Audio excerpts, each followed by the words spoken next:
Olá, internauta. Dom Luiz, falo de Curitiba. Então, gente, acho que a maioria sabe, né? Que eu fui budista durante 26, 27 anos, por aí, né? E estudávamos tudo, né?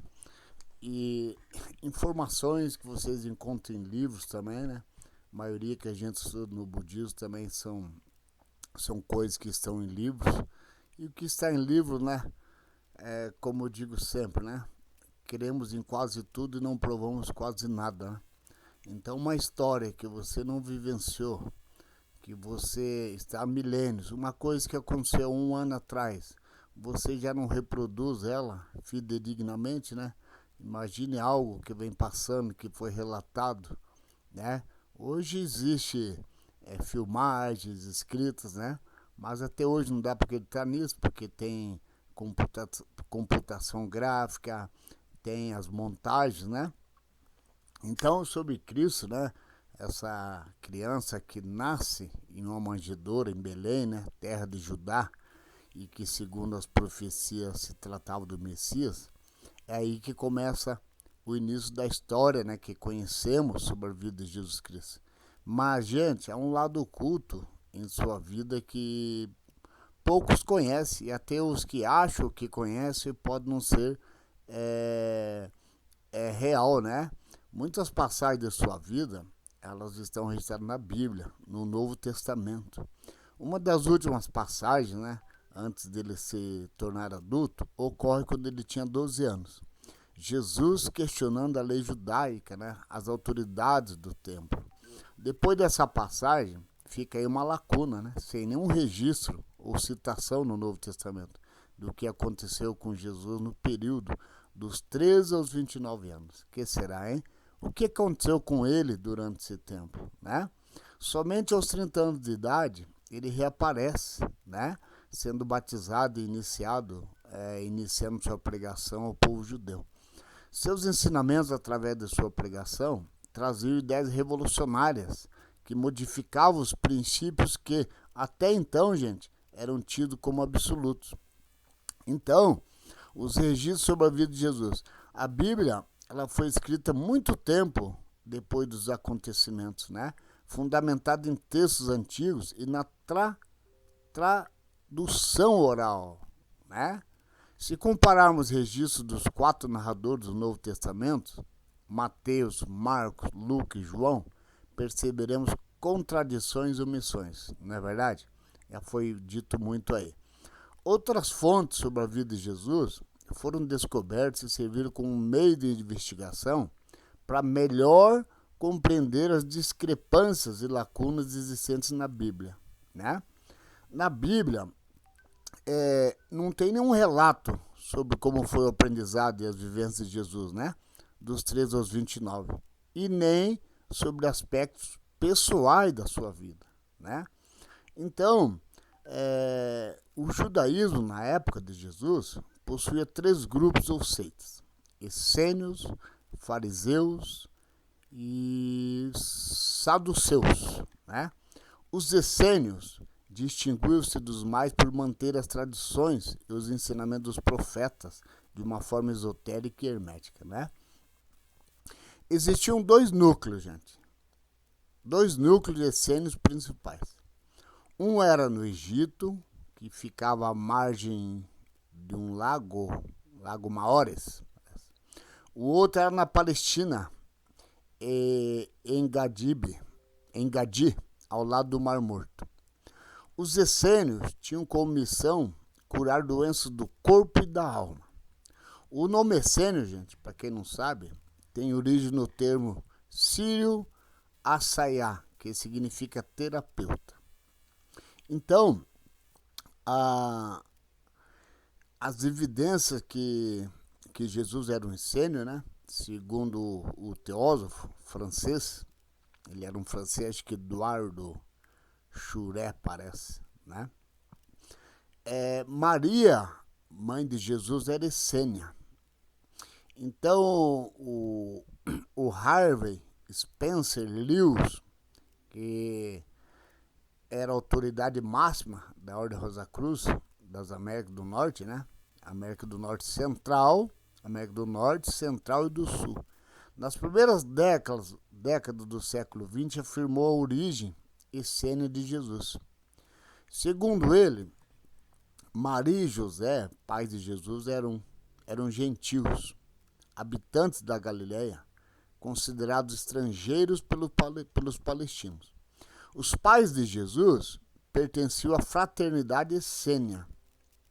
Então, em 1947, antigos manuscritos, né, os rolos do Mar Morto, foram descobertos em grutas próximas ao Mar Morto, e reafirmando essas hipóteses, né, e a relação da igreja primitiva, né, primitiva cristã, com a fraternidade essênia. O arqueólogo inglês Lancaster, no início dos anos 50, publicou um informe sobre o conteúdo dos 600 manuscritos e milhares de fragmentos encontrados no Mar Morto, né? Então, ele disse o seguinte: a revelação mais espantosa contida nos documentos essênios até agora publicados é que a seita possuía anos antes de Cristo terminologia e prática que sempre foram considerados especificamente cristãs. Os essênios praticavam o batismo e compartilhavam uma ceia litúrgica de pão e vinho, né, que era presidida por um sacerdote. Muitas frases, símbolos e prefeitos semelhantes ao encontrados na literatura essênia estão no Novo Testamento, particularmente no Evangelho de João e nas Epístolas de Paulo. É o significado que o Novo Testamento, né, não mencione uma única vez os essênios, embora lance frequentes ataques a outras seitas importantes, como a dos saduceus e a dos fariseus, né? Baseado nessas e em outras evidências encontradas, muitos estudiosos concluíram que a Igreja Católica prefere não levá-las em conta por causa de suas doutrinas se oporem à visão esotérica dos essênios, principalmente no que diz respeito à reencarnação. Então, a relação de Jesus com os essênios. Como foi a vida de Jesus Cristo dos 13 aos 29 anos? Bom, segundo conhecimentos e ensinamentos de antigas ordens esotéricas, Jesus, em sua juventude, se preparou para a cristificação. O dom de Jesus, gente, estava relacionado com a missão de ensinar à humanidade esse processo de cristificação. Jesus, no tempo que esteve na escola iniciática dos essênios, estudou profundamente as antigas religiões e as diversas seitas esotéricas que foram a base de muitas religiões. Isso é o que está escrito, gente, não é opinião do Dom Luiz, tá? Então, a primeira escola que Jesus teria feito seus estudos e investigação foi na Índia. Do Monte Carmelo, na Palestina, onde ficou em retiro com os essênios, foi acompanhado com 2 magos até Jagannath, atual Puri, localidade que durante séculos foi ali um centro do budismo, né? Em Jagannath, Índia, Jesus permaneceu por 1 ano, recebendo de sábios instrutores os ensinamentos de Buda. Se vocês pegarem os ensinos de Buda, né, e os ensinos de Cristo, muda ali as palavras, mas o sentido é o mesmo, tá? A mensagem era praticamente a mesma. Após deixar Jagannath, Jesus se dirigiu para o vale do Ganges, permanecendo por vários meses em Benares, onde teve contato com métodos terapêuticos hindus de cura. Recebeu orientações de Udraka. Udraka era um sábio curador, gente. Posteriormente, percorreu várias regiões da Índia, tendo contato com a arte, as leis e a cultura desse povo. Novamente, voltou a Jagannath, né, permanecendo mais 2 anos. O avanço e o desenvolvimento de Jesus Cristo foi tão notável que passou a instruir os habitantes da pequena cidade de Kataque. Ao terminar seus estudos na Índia, Jesus viajou para Lhasa, que ficava no Tibete, tendo contato com Meng Tse, um grande sábio budista. Em seguida, gente, ele foi para Persépolis, na Pérsia, né, que é o atual Irã hoje, onde viviam 3 magos muito sábios, conhecidos como On, Lum e Mer. Um deles foi o que levou presente do mosteiro persa em homenagem ao nascimento de Jesus na Judéia. Com o passar do tempo, as pessoas passaram a procurar Jesus em busca de ter contato com seus conhecimentos. Nessa altura, gente, os poderes terapêuticos de Jesus estavam desenvolvidos.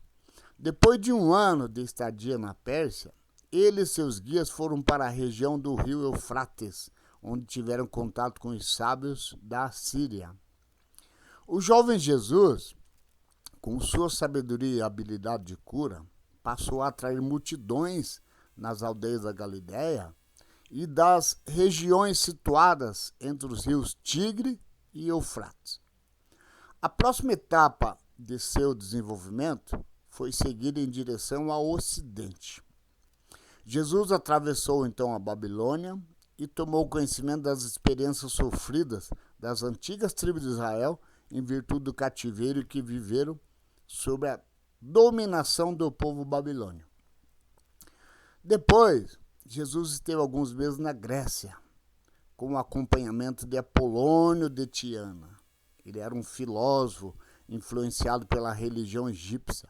Apolônio colocou Jesus em contato com pensadores atenienses e antigos escritos da cultura grega. Após sua passagem pela Grécia, Jesus passou pelo Mediterrâneo e chegou a Alexandria, onde esteve por curto tempo. Na Alexandria, visitou antigos santuários e recebeu informações importantes e profundas de mensageiros espiritualistas. A iniciação de Jesus, né, feitas as passagens necessárias de preparação para alcançar a maestria, Jesus passou para a iniciação dos mistérios da grande fraternidade branca em Heliópolis. Essa ordem, fundada por ancestrais de Amenófis IV, faraó do Egito, tinha a missão de preservar e transmitir para aqueles que estavam preparados o grande conhecimento. A grande fraternidade branca, durante os 10 séculos anteriores a Jesus, se ramificou pelo mundo com várias denominações. Uma delas, os essênios. Tá? Jesus, em sua iniciação, passou por provas para alcançar a maestria. Os últimos estágios de sua iniciação ocorreram nas câmaras secretas da grande pirâmide de Quéops, no Egito. Nesse local se realizou a primeira ceia do Mestre Jesus. Após esse acontecimento simbólico, de todas as regiões do Egito, partiram mensageiros para divulgar o surgimento do Salvador, Messias, né? E anunciarem o início de sua missão. Jesus então voltou à Palestina, onde ele foi batizado por João, né? O Batista, ou João Batista. O batismo de Jesus foi um evento simbólico, representando a sua cristificação. O Espírito Santo desceu sobre ele na forma de uma pomba branca, representando assim o nascimento do Cristo em Jesus. Entenderam, gente? Representando o nascimento do Cristo em Jesus. É? Até então ele era Jesus. Jesus era o revolucionário da paz, né? Após o advento de seu batismo, Jesus, durante 3 ou 4 anos, passou a compartilhar sua sabedoria e promover milagres curativos na Palestina. Seus seguidores o consideravam Filho de Deus, cuja vinda fora anunciada pelos profetas. Contudo, gente, não aceitavam seus ensinamentos, somente em caráter espiritual. queriam serem salvos por ele da dominação dos romanos. Os judeus, né, eles queriam um líder guerreiro e não um líder da paz. E ficaram estarrecidos quando Cristo aceitou, sem resistência, sua execução. Para as autoridades da religião judaica, Jesus era um rebelde que representava uma ameaça para os seus interesses e a ordem estabelecida por eles. Segundo o Evangelho, durante a festa da Páscoa, as autoridades judaicas compactaram com o governador romano, condenando Jesus à morte. Essa condenação, gente, culminou com a crucificação de Jesus. Após a suposta morte de Jesus, os discípulos e seguidores deles proclamaram sua ressurreição. Isso aconteceu durante a festa judaica de Pentecostes. Daí então, gente, cada vez mais foi se intensificando a difusão dos ensinamentos de Jesus, se expandindo do Império Romano para o mundo inteiro, né? Os registros do Novo Testamento datam do século IV depois de Cristo e são cópias de cópias, vejam bem. Os estudiosos dos textos bíblicos buscam, por meio da comparação e compilação dos manuscritos originais, eliminar erros, acréscimos e anotações de copistas e intérpretes, né? O Evangelho de Marcos foi escrito por volta de 65 anos depois de Cristo, quase 30 anos depois dos acontecimentos. O de Lucas provavelmente foi escrito no ano 70 depois de Cristo. O de Mateus no fim do século I e o de João em torno do ano 100 depois de Cristo. Os evangelhos, gente, foram escritos pelos discípulos de Jesus, tendo por base materiais escritos resultantes da tradução oral, né? Tradição oral, principalmente dos depoimentos de testemunhas que tiveram com Jesus. O estilo literário dos escritores dos evangélicos era baseado na técnica de Midrash, ou seja, associaram o contexto edificante a uma narrativa poética e cheia de simbolismo. Dessa forma, né, pode-se justificar porque fatos que por si só eram maravilhosos se tornaram fantásticos e até surreais. Esses registros em questão têm mais uma relação com as experiências espirituais que simbolizam, associadas, é claro, né, aos acontecimentos físicos vividos por Jesus e presenciados por seus seguidores. Outra tradição judaica que marca as escrituras do Evangelho é associar os acontecimentos e a existência humana à intervenção de Deus, retratando os fatos de uma forma fatalista, né? Pela tradição cristã, Jesus ressuscitou e ascendeu ao céu, né? Para outras correntes de conhecimento, o Mestre Jesus estava vivo quando o tiraram da cruz, tendo sido tratado e curado das feridas, provavelmente, né, pelos essênios, e após isso permaneceu ensinando em relativo anonimato até a idade avançada. Uma das versões dessa corrente de conhecimento tem origem das montanhas do norte da Índia e afirma que Jesus não morreu na cruz, pois ele sobreviveu à crucificação, vivendo até a velhice em Caxemira. Alguém já leu sobre isso? Chegando a se casar e ter filhos. Na cidade de Srinagar, nessa região indiana, foi encontrada uma das descobertas arqueológicas mais valiosas e controversas de nossa história. No centro da cidade, em frente ao cemitério muçulmano, existe um prédio retangular isolado, com uma placa escrita os seguintes dizeres: Rauzabal, túmulo de um poeta, de um profeta. Rauzabal, quer dizer túmulo de um profeta. Do lado de dentro do prédio, gente, tem uma placa de madeira entalhada com a seguinte inscrição: Tumba de Yus Asaf. Essa placa sinaliza uma câmara na qual na qual existe uma simples sepultura de pedra, reconhecida como monumento santo por um documento público datado de 1766. O texto desse documento, gente, fornece algumas informações sobre o misterioso ocupante da tumba. No reino do Rajá, Gopadatta, chega um homem chamado Yus Asaf. Ele era um príncipe real e renunciou a todos os direitos mundanos, tornando-se legislador. Passava os dias e as noites rezando a Deus e longos períodos em solitária meditação. Ele pregou a existência de um único Deus, até que a morte o dominou e ele morreu. Essa descrição parece um epitáfio sobre uma pessoa que viveu, ensinou e morreu em Caxemira. Porém, gente, de acordo com a tradição do povo desse local, diz respeito a Jesus Cristo. Tá?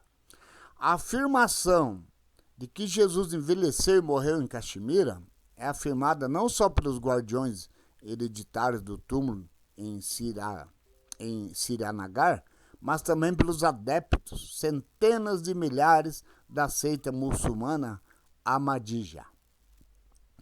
Todos esses e vários estudiosos que acreditam nessa história reuniram uma fascinante coleção de dados e fragmentos de informações históricas provenientes do Irã, Afeganistão, Paquistão e Índia, que reafirmam esse fato. Através desse material, eles querem escrever o capítulo final, desconhecido e praticamente oculto, da vida do Mestre Jesus, até mesmo pelos historiadores. Segundo os adeptos da seita Ahmadiyya, Jesus deixou a Palestina para escapar da perseguição romana, pois correu o risco de ser novamente condenado à morte. Seguiu a estrada para o norte, através de Damasco, ocasião da conversão de Paulo, para se refugiar nas comunidades judaicas que viviam no Oriente. Jesus atravessou os atuais Iraque, Irã e Afeganistão, acompanhado por Maria, sua mãe, e indo para a Índia. A partir de então, viveu na Índia compartilhando ensinamentos de amor, humanidade e espiritualidade. No Oriente, assumiu uma nova identidade de Yus Asaf, que em persa significa líder dos curados de feridas.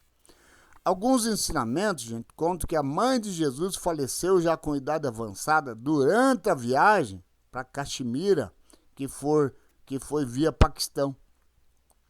Ela foi enterrada por ele mesmo, na cidade de Murré, 50 quilômetros a noroeste da atual Rawalpindi. Segundo outras fontes, Jesus viajou e ensinou pelo Ceilão, que é o atual Sri Lanka, antes de chegar a Caxemira, onde viveu nos últimos dias. Jesus envelheceu e morreu em Caxemira e foi enterrado por um discípulo em Srinagar. Nessa região, até hoje se venera seu túmulo como um lugar sagrado. De acordo com o conhecimento da tradição persa, Yus Asaf se casou e teve filhos. Shibnaza Basharat Salem, poeta político, editor de jornal e guardião oficial do túmulo de Jesus em Caxemira, afirma ter pesquisado sua árvore genealógica e descoberto que é descendente de Jesus, Yus Asaf. Uma das fontes da história hindu da chegada de Jesus, Yus Asaf em Caxemira, é o relato feito por Al-Said Usadig, um estudioso islâmico do século X. Outro apontamento sobre a vida de Jesus após a crucificação é o manuscrito persa, que especifica que o lugar de origem de Yus Asaf era a Terra Santa, que era o termo usado pelos muçulmanos e pelos cristãos, para se referir à Palestina. O próprio túmulo em Srinagar difere da arqueologia local. A lápide da tumba data da época islâmica, porém embaixo dessa há um sepulcro mais antigo alinhado na direção leste-oeste. Pela tradição islâmica, gente, os sepulcros são alinhados na direção norte-sul na tradição hindu, né? Na tradição hindu, os mortos são cremados, né? Já os muçulmanos, os túmulos judaicos, tinham a direção leste-oeste. Por isso, tudo indica que o sepultado no túmulo em Srinagar era judeu. São evidências somente, né, gente? O professor Fida Hasnain, diretor de arquivos e antiguidades de Caxemira, na década de 70, realizou investigação sobre o assunto. Seu estudo dos documentos atestaram a autenticidade do fato, mesmo faltando evidências arqueológicas referentes à data e à procedência do morto, né? Quem aí acredita em estudos, né? Evidências, né? Que é atestado, está escrito, então está escrito, né? Seu estudo dos documentos atestaram a autenticidade do fato, mesmo, né? Mesmo faltando evidência arqueológica. Né? A evidência arqueológica referente à data e à procedência do morto. A pesquisa realizada por Hasnain descobriu na extremidade noroeste da câmara um bloco de pedra do tipo que era usado pelos peregrinos para acender velas. Hasnain encontrou, raspando a espessa camada de cera da vela, um rosário e um crucifixo deixado por visitantes cristãos. Os Rosa-Cruzes sustentam que Jesus voltou para o meio dos essênios para atuar como mestre de iniciados. Alguns fatos, gente, vêm de encontro a todas as evidências, tais como: se Jesus tivesse ressurgido apenas em espírito, não seria necessário afastar a pedra de seu túmulo, correto? Após ele aparecer para Maria, em seguida para 2 discípulos que viajavam a caminho de Emaús, ele fez uma refeição, denotando, né, ter realizado esse ato como um ser físico. Está escrito em Lucas, né? Posteriormente, apareceu na reunião dos 11 apóstolos restantes, que, assustados, achavam que viam o Espírito.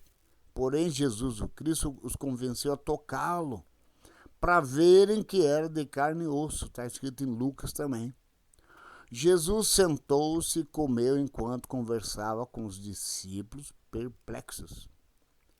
Além, gente, das várias aparições frequentes do Evangelho Paulo, né, acrescenta que Jesus foi visto por aproximadamente 500 fiéis de uma só vez, em outras ocasiões por ele e Tiago.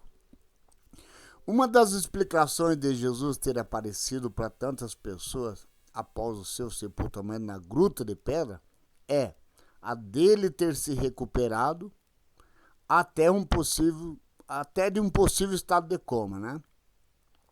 Então, independentemente de Jesus ter morrido ou sobrevivido à crucificação, o que é, gente, preponderante são os ensinamentos que deixou através de suas vivências e exemplos. Jesus, através de sua cristificação, foi um intermediário entre o divino e o terreno, levando a mensagem espiritual através de sua humanidade. Jesus utilizou o seu corpo como veículo da alma espiritual ou o princípio divino, né? Esotericamente, Jesus, o Cristo, é mais que um Bodhisattva. No budismo, Bodhisattva funciona como se fosse um santo, né? No catolicismo, que desde viver a vida dele, vive em prol do próximo, em prol do ser humano. Então, ele é mais que um Bodhisattva e teve a missão de revelar como viver a humanidade com espiritualidade e vice-versa, né? Jesus, gente, permanece no mundo divino, de onde continua a iluminar a humanidade. Segundo o ensinamento esotérico, Cristo é um princípio universal ou verbo divino. Essa força se manifestou em Jesus através de sua dedicação ao desenvolvimento humano e espiritual, né? Então, gente, que a lição de Jesus, né, o Cristo, reverbere em nossas vidas, nos motivando a enxergar o espiritual em tudo, desde o chão que pisamos até as nuvens que passam sobre nossas cabeças, né? No ar que respiramos, até nas batidas dos nossos corações. Na percepção que nossa individualidade é o meio que temos para nossa expansão, mas também de nossa unidade com toda a criação. Jesus Cristo mostrou, gente, que o Cristo nasce dentro de nós, mas precisamos estar preparados para o seu nascimento. Então, para mim, não é importante se Cristo nasceu lá de Maria, era o Filho de Deus, né? Não era o Filho de Deus, foi um mortal comum, morreu na Caxemira, né? Tudo isso não leva a nada saber disso. Agora, se você aplicar a mensagem, colocar em si, porque mal não vai te fazer, mesmo que você ensinar um remédio para uma pessoa de água, toma água, né, para curar tal coisa. Se não curar a pessoa, não vai matar a pessoa. Então, saber de onde veio, como é, te faz bem, seguir essa mensagem, amar ao próximo, né? Amar ao próximo como a ti mesmo, eu acho que vale a pena. Vale muito mais do que debates que de repente nunca vai chegar a conclusão nenhuma do que está escrito.